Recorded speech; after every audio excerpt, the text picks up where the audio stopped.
Welcome to the movie Speeching. Spoilers ahead, watch out and take good care. 57 Seconds is the name of the movie. Please like and subscribe to get every update.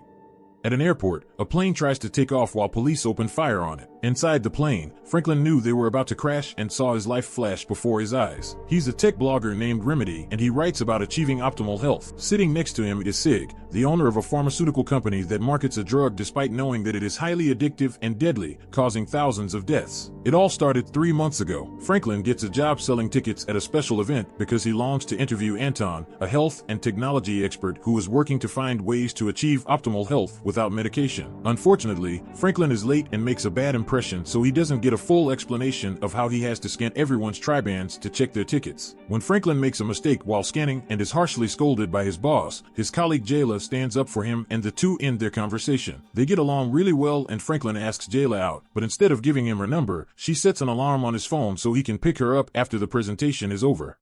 Franklin then runs into the bathroom and meets Andy, who steals and hacks a triband from his boss so that Franklin can attend the presentation because he cannot afford a ticket. With this group, Franklin gets past the guards at the backstage door just in time to see Anton arrive with his mysterious assistant Ingram. Franklin tries to hide behind the curtain, but Anton still finds him and asks who and why. He appears to be talking to his assistant, and Franklin notices Anton has a fancy ring on his finger. Anton also guesses that Franklin's triband isn't his, but he tells him to stay and enjoy the show. Anton then walks onto the stage and is greeted by a very enthusiastic crowd, except for Renee and Calvert, who look very serious and lost. Anton started the presentation by talking about Triband, his invention. It's a bracelet that people wear on their wrist that monitors their physiology, then decodes their DNA and develops an individualized health plan for each user. It also sends notifications with reminders about when, what to eat, and how to exercise. However, Anton has a big announcement today. He created Triband 5, which can give users the natural pleasure of doing things that are good for your health without having to be reminded. Remember, it would also eliminate the need for medications, including those used for diabetes, high blood pressure, and even addiction. Meanwhile, backstage, one of the bouncers stuns the other with a taser, then rushes toward the stage, hitting Franklin in the process. The guard fires his gun in the air and says that Anton's company is controlling everyone, but at that moment Franklin hits him with a rolling table and gives the other guards a chance to stop these guys. Renee and Calvert are unhappy with this development, but Anton is grateful for Franklin's help and tells him he will have an interview later. Before leaving, Anton tells Franklin to check his bleeding hand. Franklin then had his hand bandaged and the head of security took his triband as evidence. The guy leaves and Franklin suddenly notices Anton's ring on the ground, so he picks it up when his phone rings Jayla's alarm. Franklin looked at the ring closer, and when he touched the stone, he suddenly found himself repeating the last moment. The head of security says the same thing. Jayla's alarm goes off and Franklin finds the ring. Scared and worried, Franklin covered the ring with bandages before leaving for the restaurant. While waiting for Jayla, he looks back at the ring, and when the waitress checks on him, she touches the ring and the moment is reset. Franklin checks the time on his phone to confirm that the ring is going back in time and tries to use it again, but the stone has turned white and needs time to recharge. When the waitress returned, he held the ring away from her. He then performed another test using the timer on his phone and discovered that the ringtone could go back exactly 57 seconds. Just then Jayla arrives and they decide to go somewhere interesting. They chat and bond during their date, and Franklin learns that Jayla is an artist. In return, he told her about his work writing articles about how technology affects health, some of which were even published in a newspaper. Suddenly, Jayla kisses Franklin and they end up going to his messy apartment. As they start to get cranky, Jayla notices a woman's purse in her locker and thinks he has a girlfriend, so she wants to leave. Franklin immediately rewinds time and closes the locker before Jayla can see the wallet, but then she sees an image of a woman and tries to leave. Using the ring, Franklin resets the moment and hides both the wallet and the photo before taking Jayla to his bed. Now things are heating up. Every time Jayla makes a naughty request, Franklin will turn around and do it before she asks so he can look like a great lover. The next morning, Renee and Calvert go to see their boss, who turns out to be Sig. He wonders if the attack was just a publicity stunt and orders Calvert to follow Franklin to look for clues. Sig also asks Renee to find out information about the new triband and find a way to prove it's not real, because if it prevents people from taking the drug, he won't make any more money. Meanwhile, Franklin and Jayla are having breakfast together when suddenly Franklin's car is towed away while Calvert secretly watches. Franklin tries to use the ring to stop him, but he's not fast enough, and now he has to find enough money to get his car back. After watching a commercial on television, Franklin came up with an idea. He visited a casino and started using his ring to win all the time. Before long, he makes a lot of money and attracts the attention of the crowd, including Calvert, who finds this very suspicious. Once he had enough money, Franklin bought a nice new car and decided he could continue to make more money. He returned to the casino and won more money, but when he tried to leave, he was attacked by casino staff. Franklin immediately went back in time and tried to sneak out, even deciding to leave the money behind, but they still followed and beat him in the parking lot. They assumed Franklin was cheating and tried to convince him to confess, but soon Calvert arrived and called them, so the staff let Franklin go after asking him never to come back. Later, Calvert invites Franklin to lunch and tries to get him to confess how he did it, but Franklin says he was just lucky. Calvert then invited him to meet Sig, but Franklin refused because he knew Sig was behind the drug that had killed thousands of people. Calvert decided to give his car to him. Sometime later, Jayla visited Franklin and was surprised to see that he had bought new furniture to make his apartment much nicer. While using Franklin's computer, she discovers a wallpaper of a woman, and Franklin explains, is her twin sister, who died of a drug overdose 4 years ago. She was in a car accident and gave Sig drugs, causing her to become an addict. Franklin sells serious articles to the newspaper under his real name, but on his blog he uses the moniker Remedy to denounce evil enterprises like Sig's. Jayla calls him a hero and promises to keep it a secret, so Franklin reveals that he bought him a bunch of painting supplies. The couple was preparing to drive the new car when Franklin received a call from Anton, telling him he was ready to serve. In fact, Ingram was there to pick him up. When Franklin arrived at the office, Anton gave him 2 Tribans for him and Jayla. They then talk about Anton's invention, and he explains that he hopes to eliminate medicine altogether. The idea is not only to prevent disease, but also prevent accidents, and Anton plans to use a special substance containing quantum particles to achieve this. He ends the interview by telling Franklin to follow his sense of justice. That evening, Franklin wonders if he should agree to meet with Sig to try to get him to admit his crimes, and Jayla tells him to go ahead. The next day, Calvert introduces Sig to Franklin, who immediately mentions his sister and punches Sig in the face. He then goes back in time and pretends to respect Sig while they discuss his work. Calvert has told Sig about Franklin's luck at the casino, so he wants to bet. If Franklin can guess what will happen after he whistles, he will pay him hundreds of thousands of dollars for every article he writes praising his business. If he fails, he will write 5 articles at half the current rate. Franklin accepts and guesses that a dog is coming, but when Sig whistles, one of his models comes over to kiss and massage him. However, Franklin rewinded time and guessed correctly, so now he has a new job. After Franklin leaves, Sig mentions that Anton is definitely behind all of this, so he wants to keep Franklin close to him. In the evening, Franklin meets Jayla, who says the place will be sold. However, Franklin explains that he only wants to gain Sig's trust to access his files and expose the company. He promised to use the money for good things like improving their lives, and even dared to take his sister's ring to propose to Jayla, who quickly agreed. The next day, Franklin suggested to Sig that they should plan a big event-style event to rebrand the company in the next few months, a sneaky way to avoid having to write a bunch of articles. Brilliant. Sig liked the idea, and Franklin was given his own office in the house. When he found himself alone, one of the models tried to attack him, but Franklin immediately refused and said he was caught. This frustrates Sig, who is following Franklin while hoping to obtain blackmail material. He tells Renee and Calvert to come up with a new plan to find out how Franklin performed his trick. Soon Franklin and Jayla moved into a beautiful house to start a new life. Sig invites them to Miami on his private plane and gets them off the Tribans under the pretext of corporate politics, but he really thinks Anton is helping Franklin pull the trick. The group goes to a casino and Franklin starts winning again using the ring, but neither Sig nor security can detect foul play. Renee befriends Jayla to try to get information from her, but Jayla is clueless. Later, when Franklin and Jayla are dancing, Franklin is shocked to discover Ingram watching them, so he decides to hide the ring in his pocket. Moments later, the group was sharing drinks when suddenly a man approached them and opened fire, forcing Sig to pay for the deaths he had caused. Jayla finally gets shot, so Franklin grabs his ring and immediately rewinds time. When the man approached them, Franklin stopped him with a bottle to the head. When they return home, Franklin sees the media calling him a hero, and Jayla agrees. She also reminds him about his upcoming art show, and Franklin promises that he will be there. Suddenly, the TV news reveals the identity of the attacker, and Franklin realizes that he knows him. The shooter's wife worked for Sig, and one day she died at the office, but he doesn't. This topic, the guy appeared on the screen and said they should investigate the company because they were blackmailing everyone. The next day, Franklin asks Renee about the dead woman's file, saying he will have to clear that story up as well. Renee promises to look into this, but then rushes to warn Sig. Calvert also thinks Franklin is dangerous because he thinks both attacks are intended to make him look better. With a plan in mind, Sig gives the file to Franklin, who discovers it is empty. Sig blames this on Renee's incompetence and gives Franklin another gift for helping him discover all these problems in his business. Moments later, the duo showed up at a bar outside of town. Sig shared some photos and gave Franklin his car, then he took her upstairs where a group of women were waiting. Franklin tried to say no, but at that moment he realized that his drink was poisoned and he could not defend himself. The women drag him away for fun and Sig records the whole thing. When Franklin woke up, it was midnight. He returns home in his new car and discovers Anton there, who has apparently bought all of Jayla's artwork. Anton teases Franklin for working for Sig and leaves, so now Jayla can go after Franklin for missing his event and coming back smelling of alcohol. The two began arguing about Franklin's work ethics, and when Franklin pointed out that she appreciated the money he made, she tried to leave. Franklin chased her, and while struggling they accidentally fell into a cliff, so he quickly went back in time to fix it. When they reappear in the house, Jayla can tell that something strange has happened, and Franklin realizes that the people who touch him when this happens will also remember the flashback. Franklin explains how it works and Jayla realizes that he used the ring on her too, which is something he always knew what to say or do to her. Feeling like their relationship was a lie, Jayla left, so Franklin decided it was time to end it. The next day, Franklin walks up to Renee with a gun to ask her for the combination to her safe. She immediately screams for help, so Franklin turns around and tries again, but accidentally touches an object on the table that injures him and accidentally shoots. After another rewind, he gagged her and made her write down the code, so he reset it again and tried the numbers on the safe, but discovered that they were fake. Frustrated, Franklin rewinds again and places a cushion on Renee's lap to stretch her legs and make her give the real fuck. With another reset, he tries the number and it works, so he rewinds again and this time he just tells Renee that he'll be working in her office all afternoon. After that, Franklin waited for Renee to leave and then opened the safe to steal all the evidence. Later, Franklin returns home and asks Andy to help him reveal all the evidence of Sig's crimes during an important basketball game, but Andy hesitates because he could lose his job. However, Franklin deposits a large amount of money into his account and Andy immediately accepts. The next day, Franklin prepares to leave town when he continues to call Jayla to no avail. When the final match begins, Andy broadcasts the presentation Franklin gave on the big screen, but it also reaches all media. The video shows security footage of Calvert killing the shooter's wife and how she was killed because she knew the truth about Sig's drugs. As the whole world witnessed all of this, Franklin tried to leave the house but was knocked out before he could get into his car. Moments later, Franklin wakes up in an airport where guards drag him onto a private plane while Sig orders him to tell the world that his video was fake. Franklin refuses to cooperate, but Sig reveals that he has also kidnapped Jayla. As they got closer, Jayla told him she was proud of what he had done and Franklin asked her to use the ring. Jayla touched the rock and stepped on the guard's foot to escape, running towards the oncoming police car. Franklin is pushed into the plane and it takes off, flying past the police who open fire on them. A bullet causes the engine to fail and Calvert wants to land, but Sig tells him to continue. Franklin wonders what to do with the ring and Sig suddenly touches him, causing time to go back. When Sig realized what the ring could do, he tried to reset it several times to keep the plane from crashing, but 57 seconds was not enough to stop the bullet from hitting the engine. Franklin smiled, not caring what would happen if it meant Sig's death. Sig desperately ran to Calvert to stop him from turning back, but it was too late and the plane crashed. Seconds later, the police and Jayla arrived at the scene of the accident. Renee, Calvert, and Franklin survived the crash, but shortly after escaping, the plane exploded with Sig inside. Soon after, Anton also appeared with his assistant and revealed that Ingram was willing to let Franklin have the ring because he was the perfect candidate to try it on. It turns out the ring is made from quantum crystals that Anton discovered, and now he wants Franklin to work for him. However, Franklin refuses, claiming that the ring's power is as addictive as Sig's drugs and therefore dangerous. Anton wants the ring right then, but Franklin throws it to the ground and destroys it. This causes Ingram to do some calculations, and Anton shockingly says that the offer still stands because he needs someone who can tell him no. Franklin again said no and returned the tribands to Anton, then he left with Jayla to build a life together without this strange technology. Thank you for watching. See you on the next video.